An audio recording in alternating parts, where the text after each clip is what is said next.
വനം വകുപ്പിനെതിരെ ഹൈക്കോടതിയിൽ നൽകിയ കേസ് നേരിട്ട് വാദിച്ച് ജയിച്ച സന്തോഷത്തിലാണ് കോതമംഗലം സ്വദേശിനി Maymol P Davis. Rebuild Kerala development programme അനുസരിച്ച് വനം വകുപ്പിന് കൈമാറിയ ഭൂമിയുടെ നഷ്ടപരിഹാരത്തിനായി ആണ് മെയ്മോൾ 1.5 വർഷം അഭിഭാഷകരില്ലാതെ നിയമയുദ്ധം നടത്തിയത്. ഹർജിക്കാരിയായ മെയ്മോൾക്ക് അർഹതയുള്ള 45 ലക്ഷം രൂപയിൽ ആദ്യ ഗഡുവായി നൽകിയ 22.5 ലക്ഷം കഴിച്ചുള്ള തുക ഉടനടി കെട്ടിവയ്ക്കാൻ ഹൈക്കോടതി ഉത്തരവിട്ടു.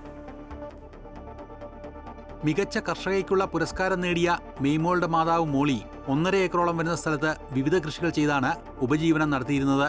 അവിടെ ആനയുൾപ്പെടെയുള്ള വന്യമൃഗങ്ങൾ കൂട്ടമായെത്തി കൃഷി നശിപ്പിക്കുന്നത് പതിവായി. ഇതുകൂടാതെ കാട്ടാന വീട്ടുമുറ്റത്തെത്തി മോളിയെ ആക്രമിക്കാൻ ശ്രമിച്ചു. ഇതോടെ റീബിൽഡ് കേരള ഡെവലപ്മെന്റ് പ്രോഗ്രാം അനുസരിച്ച് കൈവശഭൂമി കൈമാറാനുള്ള സന്നദ്ധത ഇവർ അറിയിച്ചു. എന്നാൽ 2023 ഓഗസ്റ്റ് 20 നൽകിയ അപേക്ഷയിൽ നടപടിയുണ്ടായില്ല. പക്ഷെ ആന ആക്രമിച്ചു നമുക്ക് നിലനിൽപ്പ് പ്രശ്നമായി വന്നു. മണ്ണ് കെട്ടിപ്പിടിച്ചുകൊണ്ടിരുന്ന അമ്മയുടെ ജീവൻ പോകുന്നുള്ള പ്രശ്നം വന്നു. ഓൾറെഡി അപ്പം മരിച്ചിട്ടുണ്ടായിരുന്നു. അപ്പം മരിച്ചതിന് ശേഷം അമ്മയുടെ ക്യാൻസറും കൂടെ ആകുമ്പോൾ ഞങ്ങൾ പിന്നെ അനാഥരായി പോകില്ലേ, മണ്ണും കെട്ടിപ്പിടിച്ചുകൊണ്ടിരുന്ന. അപ്പം അങ്ങനെയുള്ളൊരു സാഹചര്യത്തിലാണ് റീബിൽഡ് കേരള ഡെവലപ്മെന്റ് പ്രോഗ്രാം എന്ന് പറയുന്ന പ്രൊജക്റ്റിലേക്ക് ഭൂമി കൊടുക്കുന്നത്.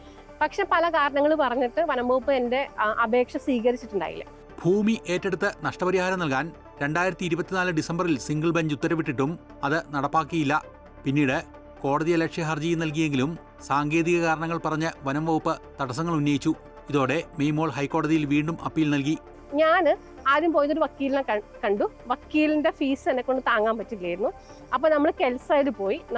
നമുക്ക് നിയമസഹായം തരുന്ന ഒരു സംവിധാനമാണ് Kerala state legal service society, KELSA. ഞാൻ കെൽസയോട് സംസാരിച്ച് കഴിഞ്ഞപ്പോൾ അവരെന്നെ ഒരു കളിയാക്കുന്ന രീതിയിൽ പറഞ്ഞു, തനിക്ക് ഇത്രയും ഞങ്ങളോട് മനസ്സിലാക്കാൻ സാധിക്കുന്നുണ്ടെങ്കിൽ എന്തുകൊണ്ട് നേരെ ഈ പറഞ്ഞ കാര്യങ്ങൾ നേരെ കോടതിയിൽ എത്തിച്ചുകൂടാന്ന് ചോദിച്ചു. അപ്പം ഞാൻ പറഞ്ഞു എനിക്ക് അറിഞ്ഞുകൂടാന്ന് പറഞ്ഞപ്പോൾ അവർ ഒരു മാതൃക, ഒരു കേസ് ഫയലിന്റെ ഒരു മാതൃക എനിക്ക് അയച്ചു തന്നു. ഇങ്ങനെയാന്ന് പറഞ്ഞു. അതായത് കേസ് നമ്മൾ മുന്നോട്ടേക്ക് വെക്കാൻ ഒരു സിനോപ്സിസ് വേണം, സ്റ്റേറ്റ്മെന്റ് ഓഫ് ഫാക്ട്സ് വേണം, ഗ്രൗണ്ട്സ് വേണം, പ്രെയർ വേണം, ആൻഡ് ദെൻ എക്സിബിറ്റുകൾ വേണം. പക്ഷേ എൻ്റെ ഒരു സ്വഭാവ രീതിയാണ്, അല്ലെങ്കിൽ ഒരു സ്വഭാവത്തിന്റെ ന്യൂനത, വൈകല്യം എന്നൊക്കെ നിങ്ങൾക്ക് വേണമെങ്കിൽ പറയാം. ഞാനൊരു കാര്യത്തിലേക്ക് കാലെടുത്ത് വെച്ചാൽ പിന്മാറില്ല. അപ്പോൾ 22 ഡിഫക്റ്റ് വരുമ്പോൾ എല്ലാവരും ചോദിക്കുന്ന ഒരു കാര്യമാണ്, 22 ഡിഫക്റ്റ് ഒക്കെ വരുമ്പോൾ സാധാരണ ഒരു മനുഷ്യൻ പിന്മാറും എന്നാ പറയാം. പക്ഷേ ഞാൻ 22 ഡിഫക്റ്റും കറക്റ്റ് ചെയ്തതിന് ശേഷം കേരള ഹൈക്കോടതിയിൽ എത്തിച്ചു.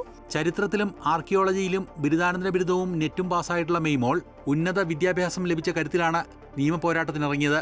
അത് വിജയിച്ചതിന്റെ സന്തോഷത്തിലാണ് ഈ കുടുംബം. അമൃത ന്യൂസ്, കൊച്ചി.